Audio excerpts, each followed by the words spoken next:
There she lies, the ghost of the battlefield.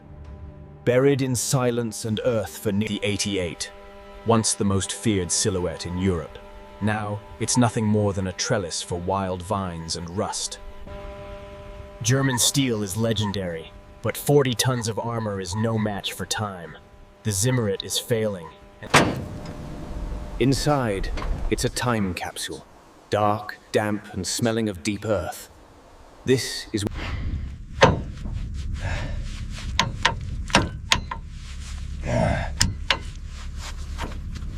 The Earth doesn't want to let go.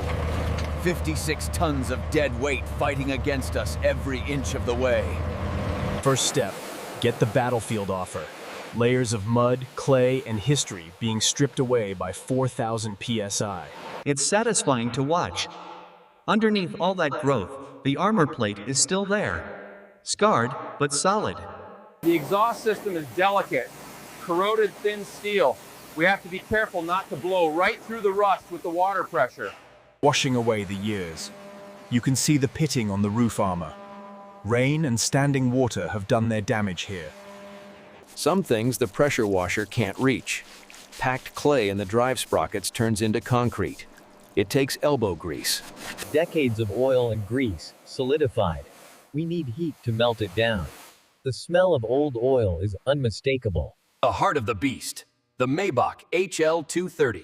700 horsepower of V12 deadweight. Let's get it to the stand. The track pins are fused solid. We can't press them out. Fire against rust.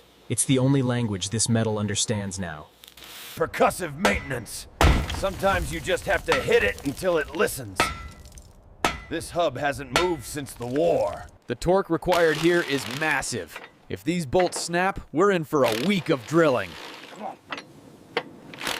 Separation. Lifting the turret gives us access to the fighting compartment. It looks so vulnerable without its head. Down in the belly. Disconnecting the drive shafts. The driver's vision port. Thick armored glass and steel. It's seized shut, but we need to get it off for the sandblasters. Stripping the interior.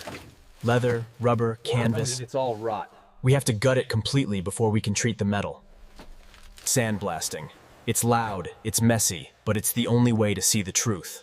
Blowing away corrosion to find the bare steel bones. The gun mantlet is cast steel, not rolled plat.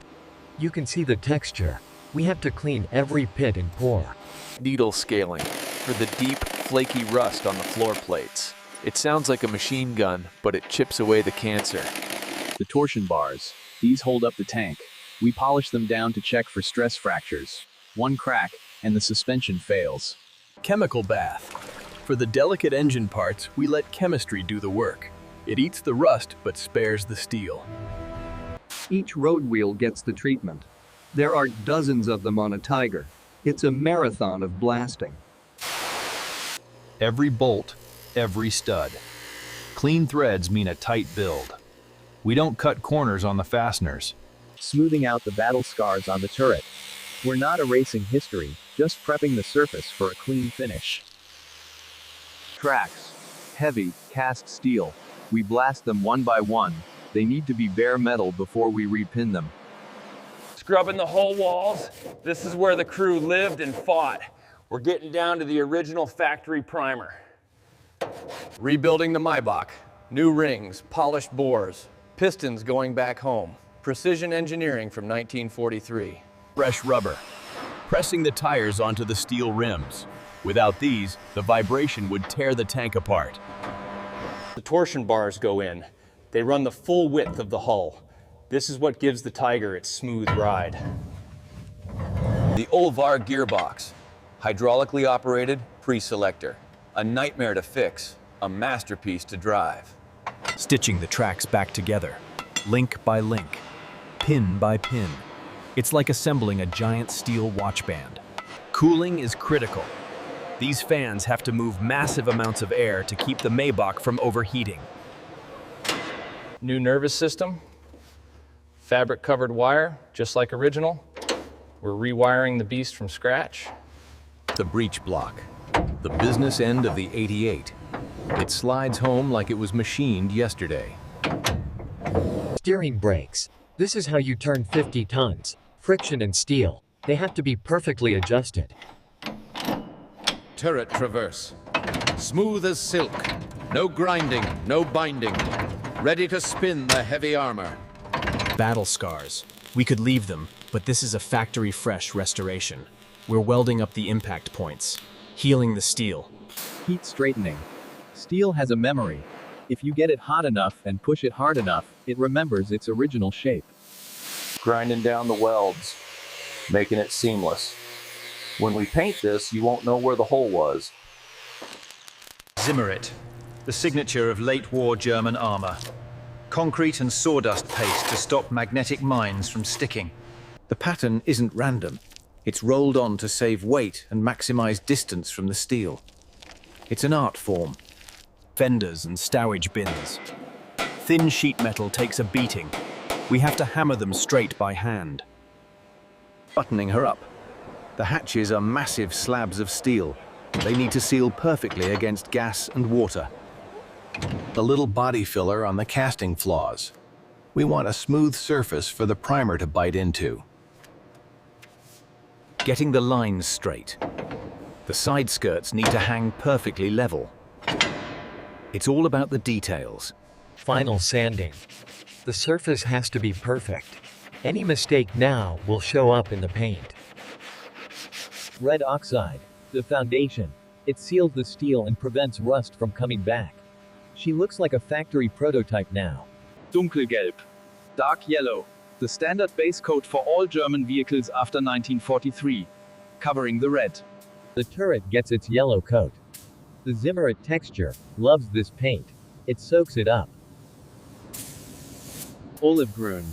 Olive green stripes. We're freehanding the pattern, just like the field crews did in Normandy. And finally, rot-brown, red-brown, the classic three-tone Normandy camouflage. It breaks up the silhouette perfectly. Painting the rubber tires black.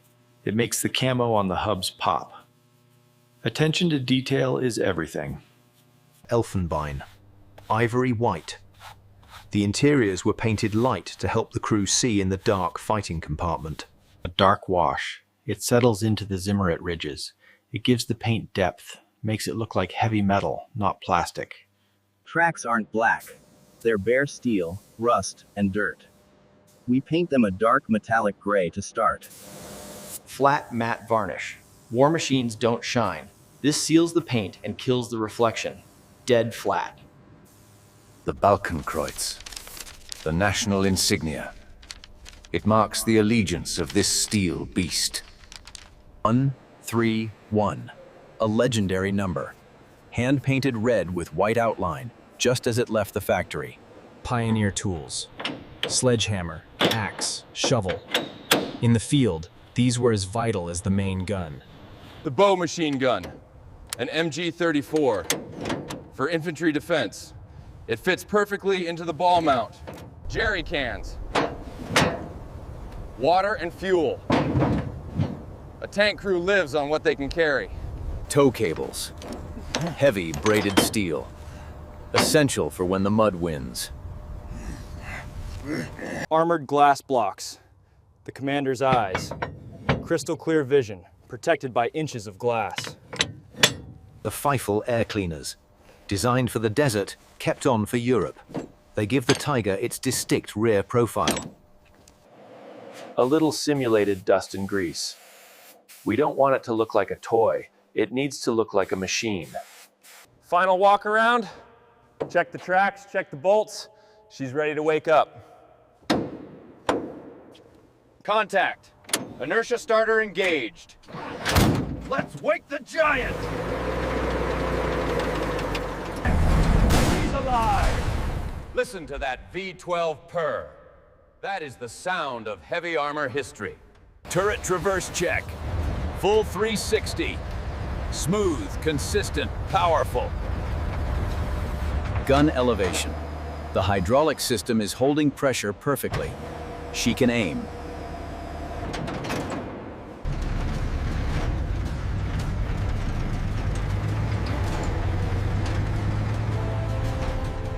first rollout. Under her own power for the first time in 80 years. Look at that camouflage in the sun. Suspension check.